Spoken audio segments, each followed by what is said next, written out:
Assalamualaikum warahmatullahi wabarakatuh.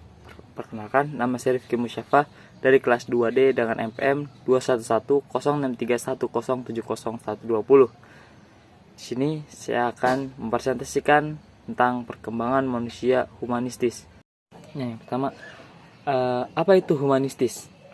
Humanistis adalah sikap hidup demokratis dan etis yang menegaskan bahwa manusia memiliki hak dan tanggung jawab untuk memberi makna dan bentuk pada kehidupannya sendiri.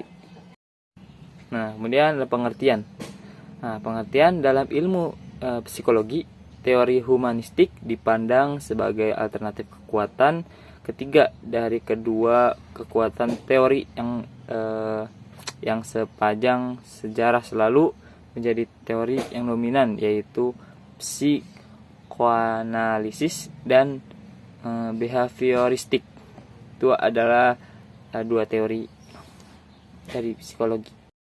Kemudian ada teori para ahli lagi nih. Yang pertama itu manusia memang mempunyai dorongan bawaan untuk mengembangkan diri.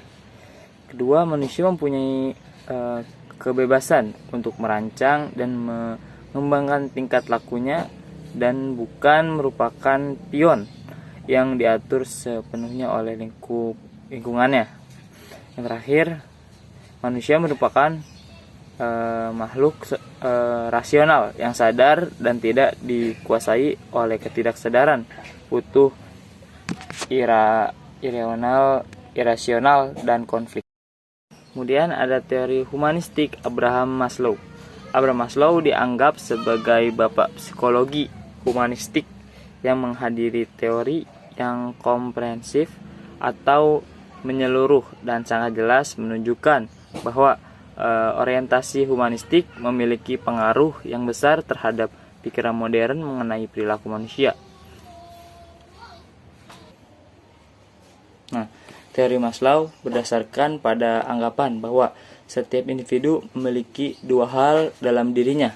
Yang pertama, adanya usaha yang positif untuk berkembang. Yang kedua, adanya kekuatan untuk melawan atau memberi penolakan terhadap perkembangan itu. Hierarki kebutuhan Maslow.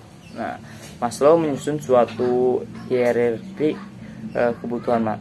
kebutuhan manusia yang menggunakan susunan piramida untuk menjelaskan dorongan atau kebutuhan dasar yang memotivasi satu individu, yaitu tingkat pertama yaitu kebutuhan fisiologis.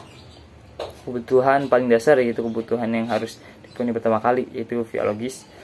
Tingkat kedua yaitu kebutuhan akan adanya keselamatan, keamanan bebas dari ancaman bahaya atau risiko kerugian berupa jaminan keselamatan dan lingkungan. Tingkat ketiga yaitu ada kebutuhan untuk mencintai, memiliki seorang yang cakupannya untuk membina keintiman atau kedekatan dengan orang lain, persahabatan, dan adanya dukungan. Tingkat keempat yaitu kebutuhan yang berkaitan dengan harga diri, berupa kebutuhan untuk mendapatkan rasa hormat dan penghargaan dari diri sendiri dan juga dari orang lain. Tingkat tertinggi berupa aktualisasi diri, yaitu individu yang telah mencapai pemenuhan semua kebutuhan dan telah mengembangkan potensi diri secara keseluruh. Adanya kebutuhan akan kecantikan, kebenaran, dan keadilan sesuai dengan keinginan dan potensi yang dimiliki. Kemudian ada teori Carl Roger. Merupakan salah seorang pencetus gerakan potensi manusia dengan penekanan pribadi melalui latihan saintifikitas, kelompok, pertemuan, dan lain-lain yang ditunjukkan untuk membantu orang supaya memiliki kepribadian yang sehat.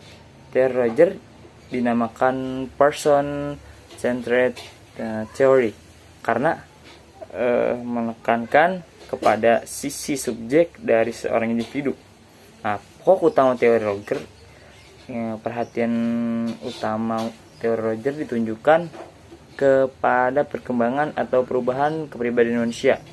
Dua pokok utama dalam teori Roger adalah yang pertama organisme, yang kedua self. Nah, organisme ini makhluk fisik yang ada dengan semua fungsinya, baik fungsi fisik maupun psikis. Kemudian self. Nah, self konsep atau konsep diri diartikan oleh Roger sebagai persepsi tentang karakteristik T atau me, dan persepsi sebagai hubungan dengan orang lain dan berbagai aspek kehidupan. Sekian dari saya, kurang lebihnya mohon maaf. Wassalamualaikum warahmatullahi wabarakatuh.